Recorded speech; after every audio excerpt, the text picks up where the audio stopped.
Hi, Algebra 1. I just wanted to remind you that we are looking at nonlinear functions this semester.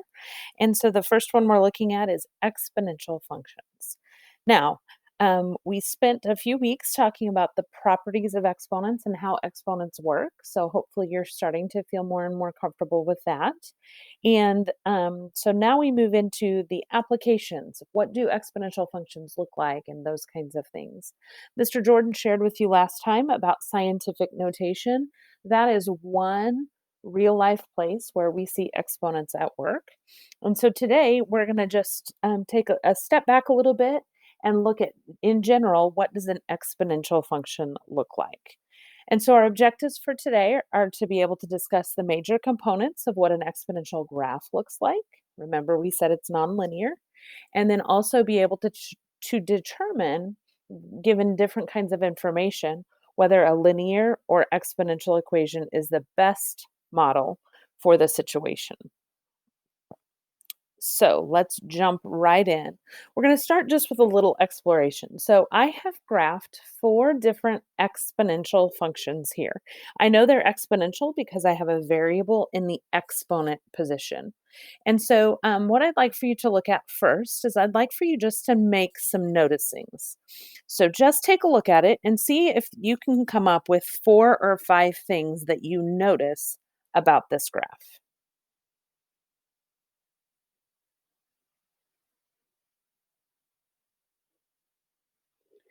All right, so there are no right or wrong answers here in terms of what we notice about these graphs, but I hope there are a couple of things that you noticed as you were looking. So the first thing that I hope you notice is I hope you notice the shape of the graph. I hope you notice they all have a shape that is a curve. Some of them start real almost flat and then curve up. Some of them have the curve first and then get almost flat. Now, more specifically with that shape, I hope you notice that the 2 graphs on the left start almost flat and then curve up. And I hope that you noticed on those, the base was greater than 1. And when the base was greater than 1, it started small and then got big, really big fast. When the base was between 0 and 1, that's when it starts big and gets small and almost flat. We'll talk about why those things are here in the future. Another thing that I hope that you noticed is I hope that you noticed on all of these, the y-intercept was at 1. They all cross the y-axis right there at 1. Couple other things you might have noticed. You might have noticed that this graph down here gets bigger or steeper much faster than this graph up here. And when we look at those 2, the base 5 is much bigger than the 2, so that's something that we might notice. That same thing happens over here on our fractions. When we have a fraction of 1/2 and 1/5, the 1/5 seems to be much steeper. Another thing maybe that you noticed is this graph never crosses the x-axis. Gets really, really close to that x-axis, but it never goes down into the negative y's. The reason for this is something called, these graphs have something called an asymptote. And an asymptote is like an imaginary line that we don't see on the graph, but it's a line that our graph will never cross. And so that x-axis here turns out to be an asymptote where that line never crosses. You might hear things when we talk about an exponential graph like domain and range, domain meaning x values. Guys, I can pick any x value I want. You'll see I have negatives, you'll see I have positives, all of those x values work. But my range is limited. Just like we said, it never crosses over here into the negative y's. My range, my y values are always going to be positive. All right, I want us to explore one more thing. And so we're going to look now at this set of graphs. So like before, you'll see the y equals 5 to the x. That was one that I had shown you on the last page. But now I've added something else. There's a number out here in front of that 5 to the x. I'm going to give you a minute to just look at it and see if you can figure out what that value changes.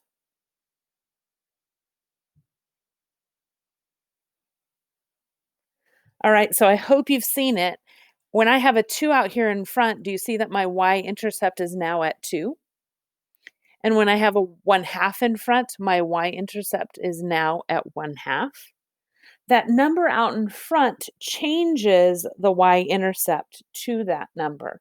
And we'll see why as we begin looking at our next slide, which tells us what the equation of an exponential function should look like.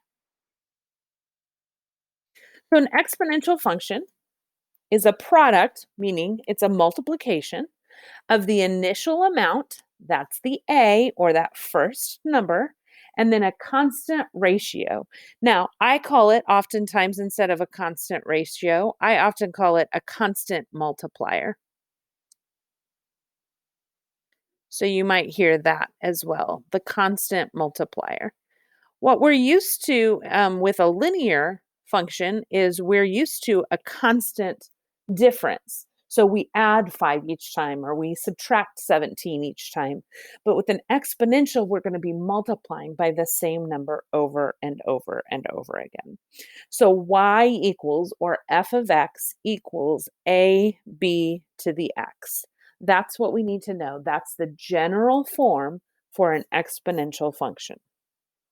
So, how is that helpful or how is that used in our world? Well, let's look at a couple of examples. Before we do that, I want to make sure we know how to use our calculator for exponents. So, if you haven't already done this, if I wanted to figure out what, oops, sorry guys, if I wanted to figure out what 3 to the 5th power was. The way I would type that in using this calculator that's shown is I would start by typing the 3, and then I'd use this caret button. That caret means exponent. And so I'd hit that caret button, and then I'd type a 5. And then I might need to hit that equal sign if possible, but that would allow me to say 3 to the 5th power. Instead of actually typing in 3 times 3 times 3 times 3 times 3, I can just type in 3 caret 5.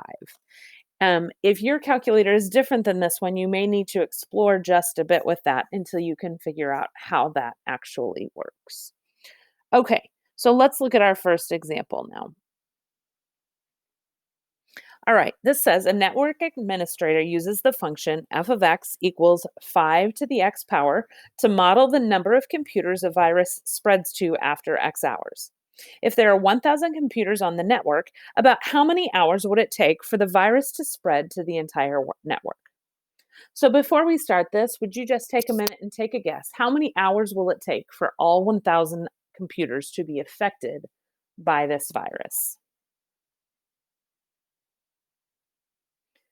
All right, when I look at this function, the function says f of x equals 5 to the x power.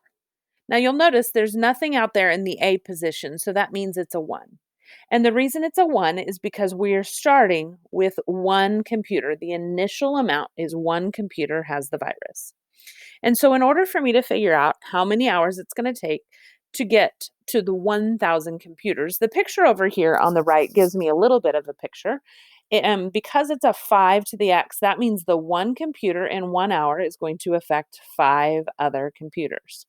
Now, if I didn't have that picture drawn, I could look at this and say, well, I'm going to plug in a 1 for x.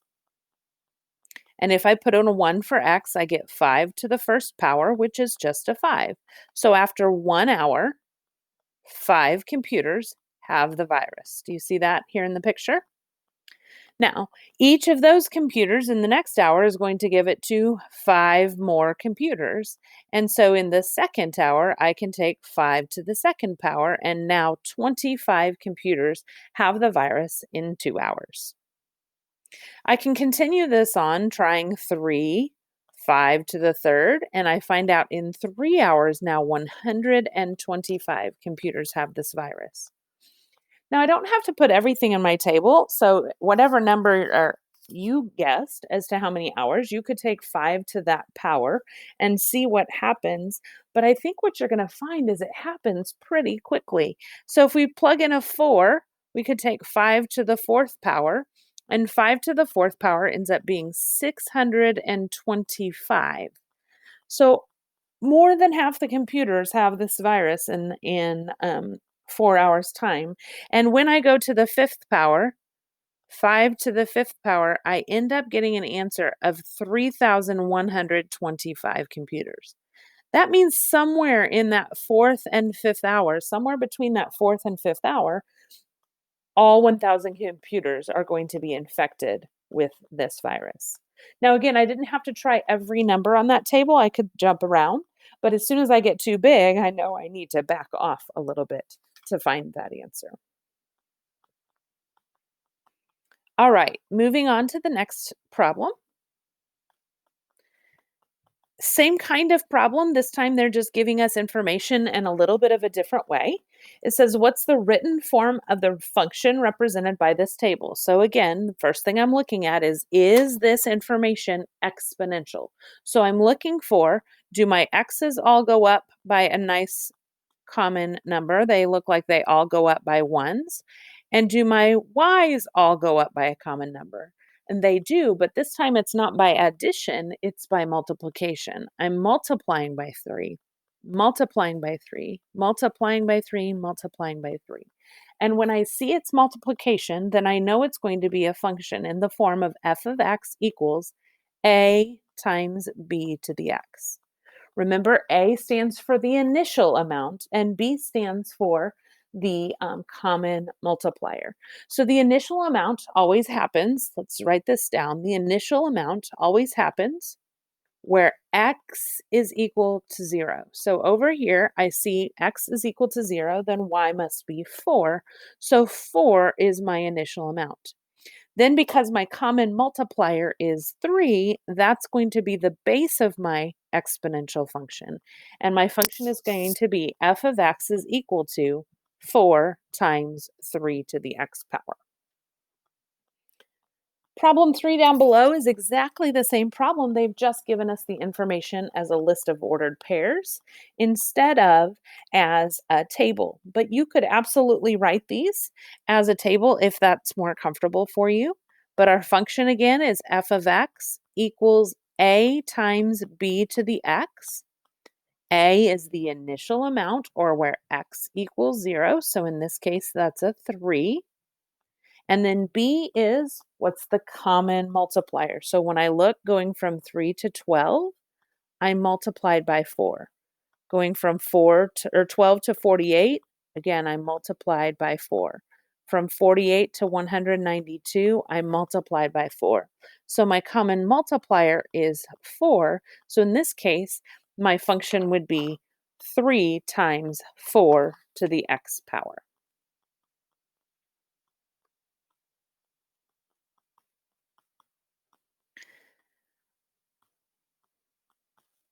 All right, here are 2 more problems, and I'm going to ask you just to pause your video and try these 2, writing your function on each one of these, and then from there, we'll check them in just a moment.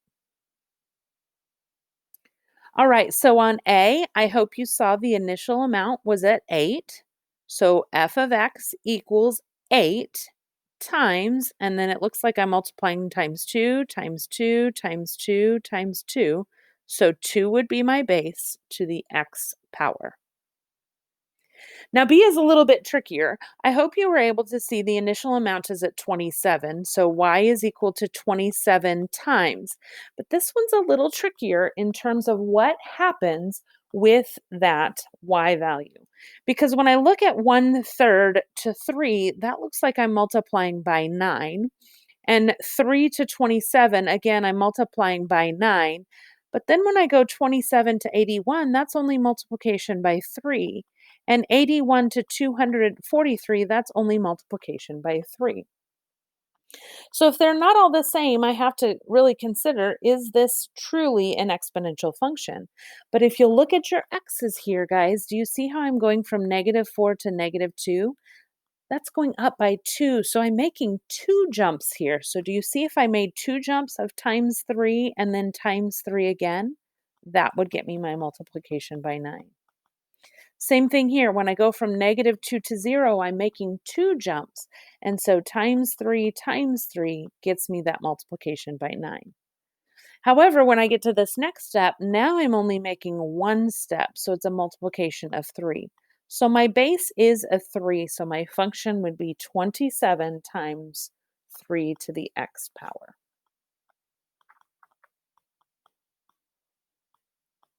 All right, let's look at one last problem.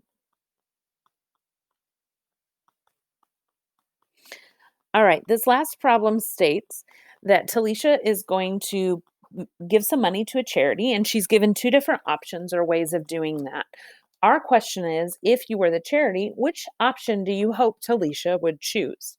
So the first option says she's going to give $100 as her initial amount, and then each week after that, the amount will increase by $125. So just because I'm unsure here, I'm going to go ahead and make myself a table that just kind of helps me understand here. So I'm going to start with her initial amount being $100. Then after that, each week that she gives money, she's going to give 25 more dollars. And so then she'd give 125 and 150 and then 175. 4 weeks would be 200. I'm going to go just a couple more. 5 weeks would be 225 and 6 weeks would be 250. Now, this says write an equation for this scenario. So when I look at this scenario, I see that I'm only adding 25 each time. Guys, if I'm adding the same number, this goes back to what we talked about last semester. This is a linear function. And so if it's linear, I'm going to write my rule or my function using a linear equation. So y equals mx plus b. In this case, my m is what's happening over and over and over again. So I'm adding 25, and my b is the initial amount, so 100. So this function would be 25x plus 100. And you can see that she's raising that money as we go. Option B seems much different. This one says start by just giving $1 as that initial amount, and then each week after that, triple the amount of money that you're giving. So in this one, again, I'm going to start with a table just so that I can see what's going on. And when I look at that, her initial amount was $1. But then the next week that she gives that, she triples it. That means times 3. So now she's giving $3. Okay, the week after that, she's tripling what she gave, and so now she's giving $9. The week after that, she's tripling that, so 9 times 3 is 27. The fourth week, she's tripling that, so now she's giving $81. If you're comparing each of these options up to this point, option A looks like we're giving more money to the charity. But if I continue going just a few more weeks out, the fifth week, 81 times 3, I now end up with $243. And the sixth week, I end up at 729. Guys, if you'll notice these two graphs or these two tables, at, after the fifth week or at the fifth week and beyond, this option B really starts to give a lot more money. And the reason for that is because we can see our common piece here is I'm multiplying by 3 each time. And so if I'm multiplying by 3, it's not linear. It is instead exponential. And so what happens here is I end up with a function of f of x is equal to that initial amount of $1 times base of 3 to the x power. And these look like very different equations, but what's happening here is this. Our first equation is starting at $100 and then rising $25 each time. Our second equation is starting down here at 1, and we're tripling, and so it doesn't look like much is happening here for a little bit, but when this one takes over, this one really takes over, and it gets much bigger, much faster. Guys, an exponential always grows faster than a linear equation over time. All right, so this lesson was really just a way for us to begin looking at some of the common characteristics and really trying to get our head around what an exponential function, how it acts, how it behaves, and what it looks like on a graph. And so as you begin your homework in Pearson today, that's exactly what you're going to be looking at. You're going to be looking at some, how does it behave? How does it work? You're going to be looking at some where you're being asked to look at some information and write an exponential function. So again, remember where it begins, that's the A, and then how it is continually multiplying. That's the base of your exponential function. Please let us know if you've got any questions. Reach out to us and we'd be happy to help you as you work. We'll talk to you later. Bye.